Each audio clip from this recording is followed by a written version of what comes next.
Anime जगत के पूरे इतिहास को खंगाला जाए तो उनमें काफी सारे ऐसे नाम आएंगे जो आज भी लोगों के बीच काफी लोकप्रिय है। वहीं कुछ ही ऐसे कैरेक्टर्स हैं जिन्हें आने वाले 100 सालों में भी भुलाया नहीं जा सकता, और उन्हीं कैरेक्टर्स में शामिल है ड्रैगन बॉल यूनिवर्स का गोकू तथा वन पंच मैन मांगा सीरीज का सर्वशक्तिशाली साइतामा। ये दो ऐसे कैरेक्टर्स हैं जिनके शक्तियों की मानो कोई सीमा ही नहीं है, तथा इनके बीच में अगर कभी बैटल हुई तो परिणाम जानकर सभी उदास हो जाएंगे, क्योंकि दोनों ही कैरेक्टर्स की फैन फॉलोइंग काफी ह्यूज होने के साथ साथ कॉमन भी है। ऊपर से दोनों कैरेक्टर्स ने हार मानना तो कभी सीखा ही नहीं। ऐसे में क्या हो अगर ये दोनों कैरेक्टर्स आपस में उलझ पड़े, किसकी होगी जीत? आइए जानते हैं आज की इस वीडियो में। पर वीडियो में आगे बढ़ने से पहले आपको बता दूं, चूंकि दोनों ही कैरेक्टर्स की पावर लेवल काफी अलग होती है, इसलिए हम समान पावर लेवल का ही तुलना करेंगे और धीरे धीरे दोनों के जनित पावर लेवल की भी तुलना करेंगे, इसलिए वीडियो को स्किप करना बिल्कुल मना है। सबसे पहले बात करें साइतामा की, तो इसे वन पंच मैन के नाम से भी जाना जाता है और इसकी पावर ये है कि ये किसी को भी अपने एक पंच मारकर ध्वस्त कर सकता है।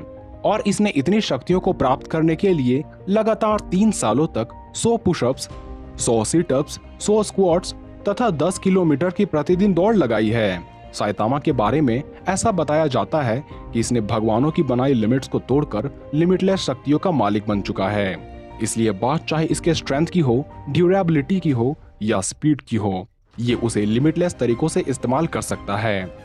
यही वजह है कि सर्वशक्तिशाली कॉस्मिक गारो से भी जब इसका मुकाबला होता है तब साइतामा को एक कड़ी टक्कर मिलती है। पर साइतामा इस बैटल में इसलिए उतरता है क्योंकि गारो ने बड़े ही बेरहमी तरीके से जेनोस का दिल बाहर निकालकर उसे मार डाला था। इसलिए साइतामा इतना गुस्सा हो चुका था कि मानो ये गारो को मारने के लिए ये अपनी पूरी ताकत का इस्तेमाल कर रहा था। पर क्या यही लिमिट है साइतामा के पावर लेवल की? तो इसका जवाब है ना, क्योंकि साइतामा हर एक पल शक्तिशाली बनता जाता है और इसके खिलाफ प्रतिद्वंदी जितना भी शक्तिशाली खड़ा हो, जब तक ये उसे तोड़ेगा नहीं तब तक ये छोड़ेगा नहीं। इसलिए जब ये शुरुआत में गारो से लड़ता है तब ये इतना शक्तिशाली नहीं होता, पर लड़ाई करते करते इसकी पावर लेवल अलग ही स्तर पर पहुंच जाती है। अंततः कॉस्मिक गारो को भी साइतामा के खिलाफ अपने घुटने टेकने पड़ते हैं। अब साइतामा वैसा कैरेक्टर है जिसके एक छींक मात्र से ही जुपिटर की धज्जियां उड़ जाती है। ऐसे में जिसकी छींक ही इतनी घातक हो, उसकी शक्तियां की क्या ही लिमिट होगी। और जुपिटर को उड़ाना ये इसके लिए कुछ भी नहीं है, क्योंकि ये अपने गैलेक्सी में एक वॉइड क्रिएट कर चुका है, और वॉइड ऐसी जगह होती है जहां कुछ भी नहीं होता, न ही प्लैनेट्स, न ही स्टार्स और न ही पूरा सोलर सिस्टम।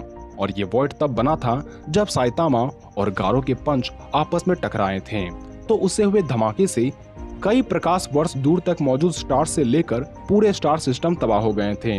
यानी साइतामा में इतनी ताकत तो है कि ये गैलेक्सी में मौजूद कई स्टार सिस्टम तक को तबाह कर सकता है। वहीं बात करें गोकू की, तो ये एक साइयन एलियन है, जिस वजह से इसकी शक्तियां निर्भर करती है इसकी अवस्थाओं के ऊपर, क्योंकि हर अवस्थाओं में इसकी शक्तियां कई गुना बढ़ती जाती है। पर माना जाता है कि इसकी सबसे पावरफुल फॉर्म है मास्टर अल्ट्रा इंस्टिंक्ट। इसलिए बात करें गोकू की शक्तियों की, तो इसने जीरेन जैसे शक्तिशाली योद्धाओं से मुकाबला कर चुका है, जबकि माना जाता है कि जीरेन अपने यूनिवर्स की गॉड ऑफ डिस्ट्रक्शन से भी कहीं अधिक शक्तिशाली है। हालांकि इस मुकाबले में ना तो गोकू जीता था, ना ही जीरेन को जीतने दिया था, जिस बात से आप अनुमान लगा सकते हैं कि गोकू कितना ताकतवर है। पर यह गोकू की लिमिट नहीं है, क्योंकि ये बीरस से भी मुकाबला कर चुका है, जिसमें गोकू अपने गॉड या रेड फॉर्म में था, तथा इस बैटल का प्रभाव इतना जोरदार था कि ये पूरे ब्रह्मांड को भी तबाह कर सकता था। वो भी कोई नॉर्मल यूनिवर्स नहीं, बल्कि यूनिवर्स 7, जिसके अंदर भी कई गैलेक्सीज पाई जाती है, वो भी इनफाइनाइट साइज की। इसलिए अगर आप गोकू को कम में आंक रहे हैं तो ये भूल कभी न करें। और इसने तो यूनिवर्स को अपने गॉड फॉर्म में ही तबाह करने वाला था, पर मास्टर अल्ट्रा इंस्टिंक्ट तो उससे भी कई गुना ज्यादा शक्तिशाली और घातक फॉर्म है, क्योंकि गॉड फॉर्म के बाद ब्लू फॉर्म, फिर अल्ट्रा इंस्टिंक्ट फॉर्म आने के बाद ही मास्टर अल्ट्रा इंस्टिंक्ट फॉर्म आता है।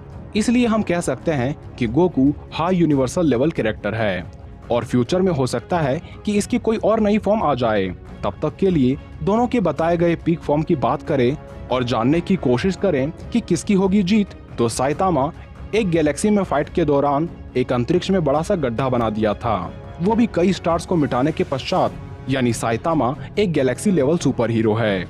वहीं बात करें गोकू वर्सेस बीरस के बीच के हुए मुकाबले की, तो गोकू की एक सिंपल फॉर्म तथा एक नॉर्मल लड़ाई ने भी यूनिवर्स 7 को खतरे में डाल दिया था। और आपको पता ही होगा कि एक यूनिवर्स में कितने गैलेक्सीज पाए जाते हैं। और यूनिवर्सल लेवल की पावर तो गोकू बस अपने रेड फॉर्म में ही होल्ड करता है।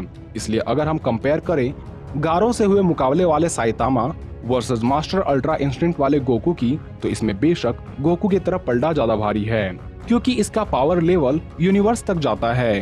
वहीं साइतामा की पावर लेवल गैलेक्सी तक ही जाती है। पर हमें ये बात नहीं भूलनी होगी कि साइतामा के सामने जितना भी ताकतवर कैरेक्टर आ जाए, ये जब तक उसे नहीं हरा देता, ये शक्तिशाली बनता जाता है। वहीं गोकू भी इसी प्रवृत्ति का सुपर हीरो है। ये अपने अवस्थाओं को तब तक बदलता रहेगा जब तक सामने वाले की हार ना हो जाए। इसलिए अगर दोनों लड़ते हैं तो दोनों में कौन जीतेगा, ये जानने के लिए पूरा ब्रह्मांड ही नहीं बचेगा, क्योंकि दोनों की पावर लेवल बढ़ने के साथ साथ डिस्ट्रक्शन भी वही स्तर पर बढ़ती जाएगी और धीरे धीरे करके गॉड की बनाई पूरी सिस्टम तबाह हो जाएगी। पर दोनों में कौन जीतेगा शायद गॉड ही जान पाए, क्योंकि दोनों को समान कहना भी गलत नहीं होगा। खैर, इस पर आपकी राय अलग हो सकती है, जिसे आप कमेंट बॉक्स में लिख सकते हैं। तो आज के लिए बस इतना ही, मिलते हैं अगले वीडियो में।